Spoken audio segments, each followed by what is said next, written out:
Hello friends, എല്ലാവർക്കും super കൺമണി സീരിയലിൻ്റെ latest episode റിവ്യൂയിലേക്ക് സ്വാഗതം. അങ്ങനെ കൃഷും കൺമണിയും കൂടി മാനസിയെയും ജയമോഹനെയും നേരിട്ട് കണ്ട് അവരുടെ കള്ളത്തരങ്ങളെല്ലാം കൈയോടെ പിടികൂടി അവരോട് സംസാരിച്ചതിനു ശേഷം തിരിച്ച് ദേവ്ജിയുടെ വീട്ടിലെത്തിയാണ്. പിന്നീട് വളരെ ആശ്വാസം എന്ന പോലെ കൃഷ് കൺമണിയോട് പറയുന്നുണ്ട്, ഈ ഡിറ്റക്റ്റീവ് കേസുകളൊക്കെ ഇത്ര ത്രില്ലാവുന്നത് എന്തുകൊണ്ടാണെന്ന് എനിക്കിപ്പോഴാണ് മനസ്സിലായത്.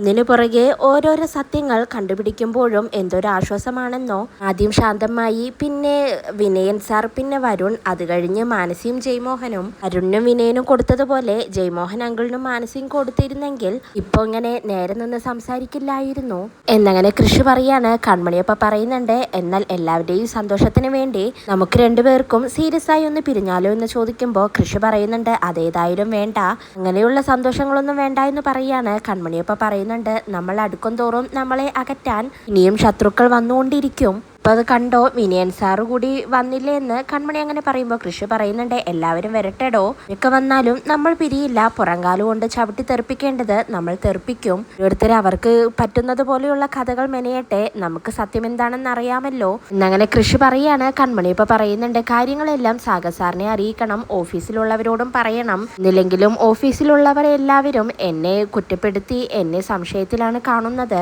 അതുകൊണ്ട് നടന്നത് എന്താണെന്ന് പറയണമെന്ന് കൺമണി അങ്ങനെ പറയുന്നുണ്ട്. ഷപ്പ പറയുന്നുണ്ട്, കിട്ടിയ തെളിവുകളെല്ലാം വെച്ച് കൺമണി നമുക്ക് ആ സിഐനൊന്ന് പോയി കണ്ടാലോ എന്ന് ചോദിക്കുകയാണ്. കൺമണിയപ്പ പറയുന്നുണ്ട്, ശരിക്കും അയാളെ പോയി കാണണം, പക്ഷേ ഈ പോലീസുകാരും പാമ്പും ഒരുപോലെയാണ്, പക അത് മനസ്സിൽ വെച്ചുകൊണ്ട് നടക്കും, നമുക്കാണെങ്കിൽ ഇനിയും കുറെ ചെയ്തു തീർക്കാനുണ്ട്, അതുകൊണ്ട് നമുക്കിപ്പോ അവരുടെ പിന്നാലെ പോവണ്ട, നമുക്ക് അത് വിട്ടേക്കാമെന്ന് കൺമണി അങ്ങനെ പറയാണ്. കൃഷപ്പ് ശരി എന്ന് പറയുന്നുണ്ട്. പിന്നീട് കൺമണി പറയുന്നുണ്ട്, എനിക്ക് അലിഗയിലേക്ക് പോകണം, നമുക്ക് പോവല്ലേ എന്ന് ചോദിക്കുമ്പോൾ കൃഷി പറയുന്നുണ്ട്, ശരി നമുക്ക് പോവാം, ഞാൻ നിന്നെ കൊണ്ടുവിടാം, പോകുന്ന വഴി നമുക്ക് എന്തെങ്കിലും ഫുഡും കഴിച്ചിട്ട് പോവാമെന്ന് പറയാണ്. അങ്ങനെ കൺമണി ബാഗ് എടുക്കാൻ പോവാൻ നിൽക്കുന്നതും കൃഷിന്റെ ഫോണിലേക്ക് ദേവ്ജി വിളിക്കുകയാണ്. ദേവ്ജി എന്നിട്ട് എത്രയും പെട്ടെന്ന് തന്നെ കൃഷിനോട് അലിഗയിലേക്ക് വരാനായി പറയാണ്. ഫോൺ കട്ട് ചെയ്ത് ആകെ ടെൻഷനോടെ കൃഷി പറയുന്നുണ്ട്, കൺമണി നമുക്ക് പെട്ടെന്ന് തന്നെ കമ്പനിയിലേക്ക് പോവണം, നീ വേഗം വായു എന്ന് പറയാണ്. അങ്ങനെ കൺമണിയും വേഗം ബാഗ് എടുത്തുകൊണ്ട് അവർ രണ്ടുപേരും അങ്ങനെ അലിഗയിലേക്ക് പോകുന്നുണ്ട്.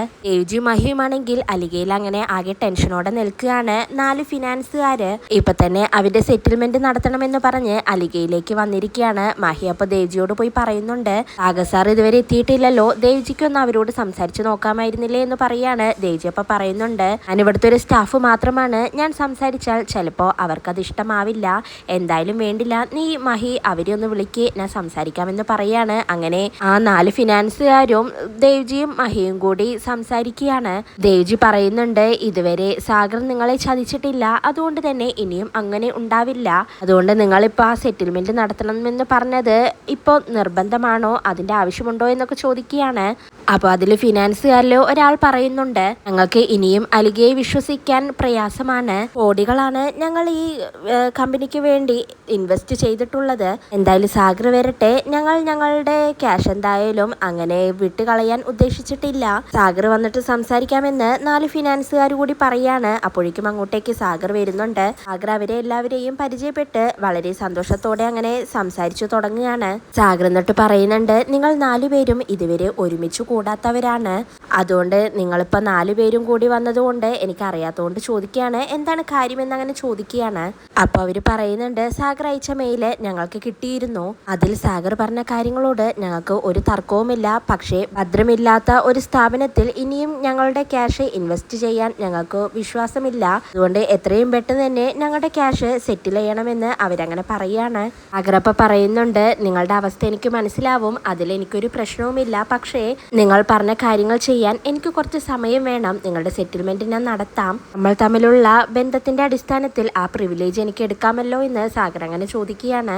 എന്നാൽ 4 ഫിനാൻസുകാരും ഒറ്റക്കെട്ടായിട്ട് ഞങ്ങൾക്ക് ഇപ്പൊ തന്നെ ഞങ്ങളുടെ സെറ്റിൽമെന്റ് നടത്തണം, അതിൽ കൂടുതൽ ഒരു കോംപ്രമൈസും ഇല്ല, ഒരാഴ്ചയല്ല 1 വർഷം സമയം തന്നാലും സാഗറിന് ഇനി ഒന്നും ചെയ്യാൻ പറ്റില്ലെന്ന് ഞങ്ങൾക്കറിയാം എന്നെല്ലാം ആ 4 ഫിനാൻസുകാരും കൂടി പറയാണ്. സാഗർ അപ്പൊ ചോദിക്കുന്നുണ്ട്, ഇതെല്ലാം നിങ്ങളോട് ആരാണ് പറഞ്ഞത്, അങ്ങനെയൊന്നുമില്ല എന്ന് പറയാണ്. നിൽക്കുകയാണ്. അപ്പോഴേക്കും അങ്ങോട്ടേക്ക് ജയ്മോഹനും മാനസിയും വരികയാണ്. ജയ്മോഹൻ പറയുന്നുണ്ട്, ഞാൻ തന്നെയാണ് ഇവരോട് കാര്യങ്ങളെല്ലാം പറഞ്ഞത്. സാഗറിന്റെ മെയിൽ കിട്ടിയ ഉടനെ ഇവരെല്ലാം വിളിച്ചത് എന്നെയാണ്. ഞാനിപ്പോഴത്തെ അവസ്ഥ പറഞ്ഞു, അതിൽ തെറ്റൊന്നുമില്ലല്ലോ എന്നങ്ങനെ ജയ്മോഹൻ പറയുന്നതും സാഗർ ജയ്മോഹന്റെ അടുത്ത് പറയുന്നുണ്ട്, ജയ്മോഹൻ നമുക്ക് സംസാരിക്കാം, ആദ്യം ഇവര് പോവട്ടെ എന്നിട്ട് നമുക്ക് സംസാരിക്കാം എന്ന് സാഗർ അങ്ങനെ പറയുമ്പോൾ ജയ്മോഹൻ പറയുന്നുണ്ട്, അതിന് ഇവര് പോവാൻ തയ്യാറല്ലെങ്കിലോ എന്ന്. സാഗർ അപ്പൊ പറയാണ്, ഇവര് പോവാൻ തയ്യാറല്ല എന്ന് ജയ്മോഹനെ പറയാമല്ലേ? ജയ്മോഹന് ആ കാര്യത്തിൽ ഉറപ്പുണ്ടല്ലേ? പണം വാങ്ങിച്ചതിനെല്ലാം കൃത്യമായ എഗ്രിമെന്റ് ഉണ്ട് എന്റെ കയ്യിൽ. എഗ്രിമെന്റ് അനുസരിച്ച് അതെല്ലാം പൂർത്തിയാക്കാൻ എന്നെ കൊണ്ട് കഴിയും. അതിനു മുന്നേ വരുന്ന ഏത് നടപടിയും ഞാൻ നേരിട്ടോളാം. ഇത്രയും കാലം ഞാനും ഈ 4 ഫിനാൻസുകാരും നല്ല ബന്ധമായിരുന്നു. പക്ഷേ ഇതാ ഈ ജയ്മോഹന്റെ വാക്ക് കേട്ട് ഇറങ്ങി തിരിച്ചവരാണ് നിങ്ങൾ. ഇപ്പൊ എന്തായാലും നിങ്ങൾ 4 പേരോടും കോംപ്രമൈസ് ചെയ്യാൻ എന്നെ കൊണ്ട് പറ്റില്ല. കാര്യങ്ങൾ നിയമത്തിന്റെ വഴിക്കാണെങ്കിൽ ഇനി അങ്ങനെ തന്നെ ആവട്ടെ.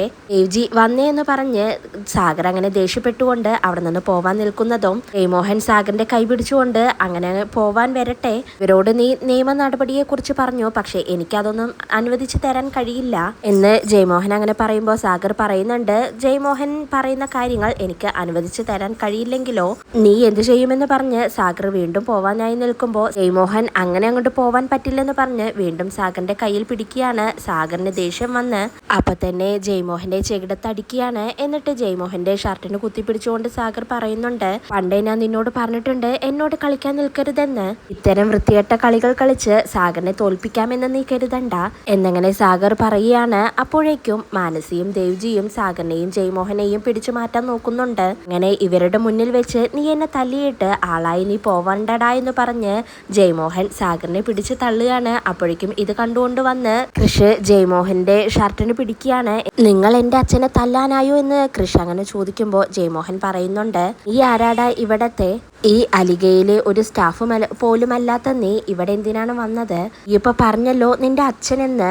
ആരുടെ അച്ഛൻ? നീയെ തന്തയും തള്ളയും ഇല്ലാത്തവനല്ലേ എന്നും പറഞ്ഞ് കൃഷിനെ ജയ്മോഹൻ പിടിച്ച് തള്ളുകയാണ്. കൃഷിയാണെങ്കിൽ തിരിച്ചൊന്നും പറയാൻ കഴിയാതെ മനസ്സ് തകർന്ന് അങ്ങനെ നിൽക്കുകയാണ്. വീണ്ടും ജയ്മോഹൻ പറയുന്നുണ്ട്, ആവശ്യമില്ലാത്തവിടെ പ്രതികരിക്കാൻ വന്നാലുണ്ടല്ലോ ഈ നിൽക്കുന്നവരെ കൊണ്ടല്ലോ കോടാനുകോടികൾ തിരിച്ചു ചോദിക്കാൻ വന്നവരാണ്. അങ്ങനെ നിങ്ങൾക്ക് പ്രതികരിക്കണമെന്ന് തോന്നുന്നുണ്ടെങ്കിൽ ആദ്യം ഇവർക്ക് കൊടുക്കാനുള്ളതല്ല മേശപ്പുറത്ത് വെക്കേ, അല്ലെങ്കിൽ ഈ സാഗറിനെയും വിളിച്ചുകൊണ്ട് ഇവിടെ നിന്ന് ഇറങ്ങി പോടാ, അല്ലെങ്കിൽ പിന്നെ ഇവർ ഒരാഴ്ച എന്ന് പറഞ്ഞ സമയം ഞാൻ 1 മണിക്കൂറാക്കി തരും. നിങ്ങൾ എന്നോട് പ്രതികരിക്കാൻ വന്നാൽ ബാക്കിയുള്ള ഫിനാൻസർമാരെ കൂടി ഞാൻ വിളിച്ചു വരുത്തും. കാണണോ നിനക്ക് എന്ന് ജയ്മോഹൻ അങ്ങനെ ചോദിക്കുകയാണ്. സാഗർ ആണെങ്കിൽ ആകെ തകർന്ന് തരിപ്പണമായി ദേവ്ജിയോട് പറയുന്നുണ്ട്, ഇത്രയും നാളത്തെ നമ്മുടെ വിശ്വാസമാണ് ഈ ഫിനാൻസർമാര് തെറ്റിച്ചത്. ഇവര് നമുക്ക് തന്ന കൂലി കൊള്ളാമെന്ന് സാഗർ അങ്ങനെ പറയാണ്. ആകെ സങ്കടപ്പെട്ട് നിൽക്കുന്ന സാഗറിനെ അവിടെ നിന്നും പിന്നീട് കൃഷും കൺമണിയും വിളിച്ചുകൊണ്ട് പോകുന്നുണ്ട്.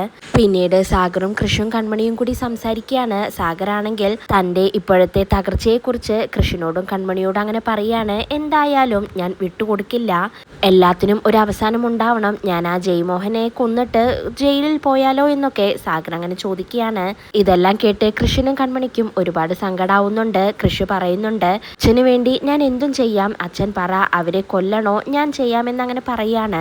സാഗറപ്പ പറയുന്നുണ്ട്, ഞാൻ എന്തായാലും ഇനി ഒന്നും വിട്ടുകൊടുക്കാൻ ഉദ്ദേശിച്ചിട്ടില്ല. ജയ്മോഹനും മാനസയ്ക്കും അലിഗ വലിയൊരു സ്ഥാപനം മാത്രമാണ്, പക്ഷെ എനിക്ക് അങ്ങനെയല്ല. എന്റെ ചോരയും വേർപ്പുമാണ് അലിഗ. പെട്ടെന്നൊരു സുപ്രഭാതത്തിൽ അതാർക്കും അങ്ങനെ തട്ടിപ്പറിക്കാനുള്ളതല്ല എന്നും സാഗർ അങ്ങനെ പറഞ്ഞുകൊണ്ട് കരഞ്ഞങ്ങനെ കൃഷിന്റെ കയ്യിൽ പിടിച്ചുകൊണ്ട്, എടാ നിനക്ക് തോന്നുന്നുണ്ടോ അച്ഛൻ എന്തെങ്കിലും തെറ്റു പറ്റിപ്പോയോ? അച്ഛനൊരു വിശ്വാസമില്ലാത്തവനാണോ? എനിക്കൊന്ന് പറഞ്ഞു താടാ എന്ന് പറഞ്ഞ് സാഗർ അങ്ങനെ സങ്കടം വന്ന് പൊട്ടിത്തെറിക്കുകയാണ്. കൃഷപ്പ പറയുന്നുണ്ട്, എന്റെ അച്ഛൻ അങ്ങനെ ഒരു വിശ്വാസമില്ലാത്തവനല്ല, എന്റെ അച്ഛന്റെ കൂടെ എന്നും ഈ ഞാനുണ്ടാവും, അച്ഛൻ ധൈര്യമായി ഇരിക്കുകയെന്ന് പറഞ്ഞ് കൃഷി അങ്ങനെ ആശ്വസിപ്പിക്കുകയാണ്. സാഗർ ആണെങ്കിൽ ആകെ വിഷമത്തിൽ അങ്ങനെ തിരിച്ച് വീട്ടിലേക്ക് പോവാനായി ഇറങ്ങുകയാണ്. കൺമണിയപ്പോൾ കൃഷിനോട് പറയുന്നുണ്ട്, ഈ ഒരു അവസ്ഥയിൽ സാഗർ സാറിനെ ഒറ്റയ്ക്ക് പറഞ്ഞയക്കണ്ട, നമുക്ക് കൊണ്ടുപോയി വിടാമെന്ന് കൺമണി അങ്ങനെ പറയാണ്. അങ്ങനെ പുറത്തേക്ക് പോകുന്ന സാഗറിനെ പോയി കൃഷി വിളിച്ചിട്ട് വരുന്നുണ്ട്.